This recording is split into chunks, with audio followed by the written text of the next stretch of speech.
ഇന്ന് കുറച്ച് ബിസി ആയിട്ടുള്ള ഡേ ആണേ. നാളെ ഞങ്ങളൊരു ട്രിപ്പ് പോകുന്നുണ്ട്. അപ്പോൾ അതിൻ്റെ കുറച്ച് ഷോപ്പിങ്ങും പ്രിപ്പറേഷനൊക്കെ ബാക്കിയുണ്ട്. അപ്പോൾ രാവിലെ തന്നെ കുട്ടികളെ സ്കൂളിൽ വിടാനുള്ള ധൃതിയാണ്. ആദ്യം നെയിലാണ് പോകുന്നത്. അത് കഴിഞ്ഞിട്ട് ഒരു 1 അവർ കഴിഞ്ഞിട്ട് നെച്ചുവിൻ്റെ സ്കൂൾ ബസ് വരുള്ളൂ. എനിക്ക് എപ്പോഴും സ്ട്രെയിഞ്ച് ആയിട്ട് തോന്നിയിട്ടുള്ളൊരു കാര്യമാണ് ഈ ചെറിയ കുട്ടികൾക്ക് ഏർലി മോർണിംഗും വലിയ കുട്ടികൾക്ക് കുറച്ച് ലേറ്റ് ആയിട്ടും എന്താണെന്നുള്ളത്. സത്യത്തിൽ നേരെ തിരിച്ചല്ലേ വരേണ്ടത്. അതിനിടയിൽ ഇക്ക റെഡിയായി ഓഫീസിൽ പോയി.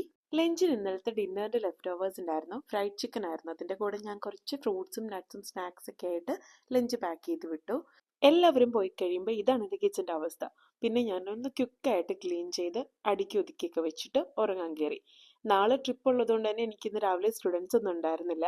അങ്ങനെ കുറച്ച് സമയം ഞാൻ കിടന്ന് ഉറങ്ങി. നൈല ഒരു 12 ഒക്കെ ആയി വന്നപ്പോൾ അവളെയും റെഡിയാക്കി ഞങ്ങൾ ഷോപ്പിങ്ങിന് വെളിയിലേക്ക് ഇറങ്ങി. കുറച്ച് ഗിഫ്റ്റ്സ് വാങ്ങിക്കാനുണ്ടായിരുന്നു, പിന്നെ കുറച്ച് ചോക്ലേറ്റ്സ് ഒക്കെ. അങ്ങനെ ഞങ്ങൾ കുറച്ച് ഷോപ്സിലൊക്കെ പോയി കുറച്ച് സാധനങ്ങളൊക്കെ പർച്ചേസ് ചെയ്തിട്ട് ലഞ്ച് കഴിക്കാൻ വന്നു. നല്ല അടിപൊളി ഫിഷ് കറിയും ഫിഷ് ഫ്രൈയും കൂന്തൽ റോസ്റ്റായി കൂട്ടിയിട്ട് നല്ല നാടൻ ഊണ് കഴിച്ചു.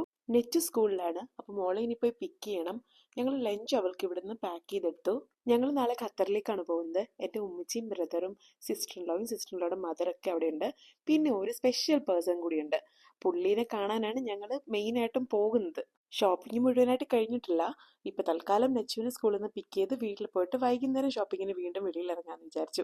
അപ്പോൾ റെസ്റ്റോറൻറ്റിൽ നിന്ന് ഫുഡ് കഴിച്ച് ഇറങ്ങിയപ്പോൾ അവിടെ നമ്മുടെ നാട്ടിൽ കിട്ടുന്ന പണ്ടത്തെ ഈ നൊസ്റ്റാൾജിക് മിഠായികളൊക്കെ ഇങ്ങനെ ഭരണിയിലിട്ട് വെച്ചിട്ടുണ്ടായിരുന്നു. കുറച്ച് പുളിമുട്ടായൊക്കെ അവിടെ നിന്ന് വാങ്ങിച്ച് ഞങ്ങൾ നേരെ നെച്ചുവിനെ പോയി പിക്ക് ചെയ്തു. അപ്പം മോളുടെ ഒരു പാസ്പോർട്ട് സൈസ് ഫോട്ടോ എടുക്കണമായിരുന്നു. അപ്പോൾ അതിന് സ്റ്റുഡിയോയിൽ വന്നു. അതിനുശേഷം ഞങ്ങൾ നേരെ വീട്ടിലേക്ക് പോയി.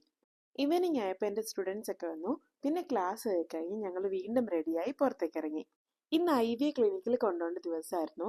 അവള് ബേബി ആയതുകൊണ്ട് തന്നെ അവളെ നമുക്ക് കുളിപ്പിക്കാനൊന്നും പറ്റില്ല. അപ്പോൾ ജസ്റ്റ് ഒന്ന് നെയിലൊക്കെ ഒന്ന് ട്രിം ചെയ്ത്, ഹെയർ ഒക്കെ ട്രിം ചെയ്ത്, ഒന്ന് ചെവിയൊക്കെ ക്ലീൻ ചെയ്ത് വൈപ്പ് ചെയ്തെടുക്കും. അപ്പോൾ അതിന് വേണ്ടിയിട്ട് ഞങ്ങൾ കൊണ്ടുവന്നു. അവൾക്ക് അത്ര അങ്ങോട്ട് സ്ട്രേഞ്ചേഴ്സ് ടച്ച് ചെയ്തൊന്നും ഇഷ്ടമല്ല. അപ്പോൾ ആള് കുറച്ച് ബഹളമൊക്കെ ഉണ്ടാക്കുന്നുണ്ടായിരുന്നു. പിന്നെ ഞങ്ങൾ പോകുന്നതുകൊണ്ട് തന്നെ അവളെ ഒന്ന് ക്ലീൻ ചെയ്തില്ലെങ്കിൽ വരുമ്പോഴത്തേക്കും അവൾ ആകെ മെസ്സിയാകും. അപ്പം അങ്ങനെ അവളെ ഒന്ന് ഗ്രൂമൊക്കെ ചെയ്ത് അവൾക്ക് കുറച്ച് ട്രീറ്റ്സ് ഒക്കെ വാങ്ങിച്ച് ഞങ്ങൾ തിരിച്ച് അവളെ വീട്ടിൽ ഡ്രോപ്പ് ചെയ്തിട്ട് കുറച്ച് ബേക്കറി ഐറ്റംസ് കൊണ്ടുവരാനുള്ളത് വാങ്ങിക്കാനായിട്ട് ബേക്കറിയിലേക്ക് വന്നു. ഇതെല്ലാം എൻ്റെ ഫേവറേറ്റ് ബേക്കറി ഐറ്റംസ് ആണ്. ഞാനിവിടെ എന്ത് ഇഷ്ടപ്പെട്ടത് കഴിച്ചാലും എനിക്ക് അത് എൻ്റെ ബ്രദറിനും ഉമ്മച്ചിക്കും പപ്പച്ചിക്കൊക്കെ കൊണ്ട് കൊടുത്തില്ലെങ്കിൽ മനസ്സിനൊരു സമാധാനം ഉണ്ടാവത്തില്ല. അതിനുശേഷം നൈലക്ക് സ്കൂളിലേക്ക് ഒരു പ്രോഗ്രാമിന് വേണ്ടിയിട്ട് ഒരു കോസ്റ്റ്യൂം സ്റ്റിച്ച് ചെയ്യാൻ കൊടുത്തിട്ടുണ്ടായിരുന്നു. അത് പോയി അതിൻ്റെ ഫിറ്റ് ചെക്കൊക്കെ ചെയ്തു. അതിനുശേഷം ആ കോസ്റ്റ്യൂമിന് വേണ്ടിയിട്ട് ഒരു ഹെയർ ആക്സസറി റെഡിയാക്കാനായിട്ട് കുറച്ച് ലേസ് ഒക്കെ വാങ്ങിക്കാൻ വന്നു. അത് കഴിഞ്ഞ് ഞങ്ങൾ പാണ്ടയിലേക്ക് വന്നു. ഞാൻ കുറച്ച് ഷോപ്പിംഗ് ഒക്കെ ഓൾറെഡി കഴിച്ചു വെച്ചിട്ടുണ്ടായിരുന്നു. ഇനി കുറച്ച് സ്നാക്സും ചോക്ലേറ്റ്സ് ഒക്കെ എടുക്കാനുള്ളത് അതൊക്കെ ഇവിടെ വന്ന് എടുത്തു. ഇതെല്ലാം തന്നെ ഖത്തറിൽ കിട്ടുന്ന സാധനങ്ങളാണ്. പക്ഷെ എന്നാലും നമ്മൾ സ്നേഹത്തോടെ ഇവിടുന്ന് വാങ്ങിച്ചുകൊണ്ട് കൊടുക്കുമ്പോൾ ഒരു സന്തോഷമല്ലേ. ഇപ്പൊ തന്നെ നല്ല ലേറ്റ് ആയി. എനിക്കിനി വീട്ടിൽ ചെന്ന് പാക്കിംഗ് ഒക്കെ ഉണ്ട്. ബില്ല് ചെയ്യുമ്പോൾ ഞാനിവിടെ ഹാരി പോട്ടർ കളക്ഷൻ കിറ്റേജോയി കണ്ടു. അത് 2 വാങ്ങി. എനിക്ക് നല്ല ക്യൂട്ട് ആയിട്ടുള്ള ഒരു ഹെർമാനിയൊക്കെ കിട്ടി. വീട്ടിൽ ചെന്ന് ഞാൻ ഈസി മുട്ടക്കറി തട്ടിക്കൂട്ടി കൂടെ അപ്പം ഉണ്ടാക്കി. അപ്പൊ ഇതാണ് ഞങ്ങളുടെ ഇന്നത്തെ ഡിന്നറൊക്കെ കഴിച്ചിട്ട് ഇനി പാക്കിംഗ് സ്റ്റാർട്ട് ചെയ്യണം. നാളെ ഏർലി മോർണിംഗ് വീട്ടിൽ നിന്ന് ഇറങ്ങണം എന്ന് വിചാരിക്കുന്നത്. അങ്ങനെയാണെങ്കിൽ ഇന്ന് പാക്കിംഗ് എല്ലാം കഴിഞ്ഞ് കുറച്ച് നേരത്തെ കിടന്നാൽ മാത്രമേ രാവിലെ എണീക്കാൻ പറ്റുള്ളൂ. അപ്പോൾ that's it for today. Good night.